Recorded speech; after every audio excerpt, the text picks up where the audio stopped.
வரலாறு அவுரங்கசீப்பை கொடூரன், தன் நாட்டு மக்களை மதம் மாற்றி கொடுமைப்படுத்தியவன் என்றும் நமக்கு சொல்லியிருக்கும். ஆனால் அவரது தனிப்பட்ட வாழ்க்கையில் அவர் ஒரு ஆக சிறந்த மனிதர் என்று நாம் இந்த காணொளியில் காண்போம்.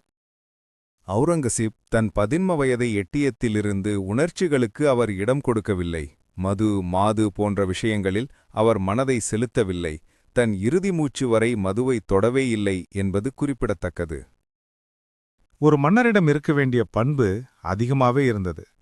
மன்னர் அவுரங்கசீப்பிற்கு மக்களிடமிருந்து வரும் மனுக்களுக்கு அன்றே தீர்ப்பை வழங்கிவிட்டு தான் வேறு வேலையை செய்வார். சுல்தான் அவர்களுக்கு ஒருத்தர் இல்லாதபோது அவரைப் பற்றி அவதூறாக பேசுவது, கிண்டலடிப்பது அறவே பிடிக்காத ஒன்று. அதிகாரியாகினாலும் சரி, மக்களானாலும் சரி, நாடு கடத்தப்படுவார். ஒரு ராஜ்யத்தில் எந்த அதிகாரியும் காய்ச்சல் வந்து சோர்ந்து படுத்திருப்பது, சோர்ந்து உட்கார்ந்திருப்பது, அதிகார வேளையிலிருந்து விடுப்பு எடுப்பது சுல்தான் அவர்களுக்கு பிடிக்காத ஒன்று.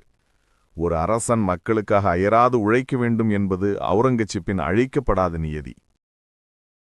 கேளிகை விழாக்களுக்கோ, மதுப்பான விருந்துகளுக்கோ, நேரத்தை வீணடிக்கும் விசேஷங்களுக்கோ சுல்தான் அவர்கள் கலந்து கொள்வதை விரும்பவில்லை. ஹிந்துஸ்தான் இசைக்கு பெயர் போன முகலாய வரிசையில் அவுரங்கசீப் சற்று நேர்மார்தான். ஆடல் இசைக்கு தடை விதித்திருந்தார். இறைவனை துதிக்க மட்டுமே இசை என்று நம்பினார். அவுரங்கசீப்பிற்கு கட்டிடக்கலையில் ஆர்வம் கொஞ்சம் அதிகம்தான். ஆனால் இசையை விரும்பாத அவுரங்கசீப் வீணை வாசிப்பதில் வல்லவர் என்று சொல்லும்போது வியப்புக்குள்வாது ஆச்சரியம்தான். இதுபோன்ற கதைகளுக்கு, தகவல்களுக்கு ஆரோன்ஸ் ஆர்கைவ் பக்கத்தை சப்ஸ்கிரைப் செய்யவும்.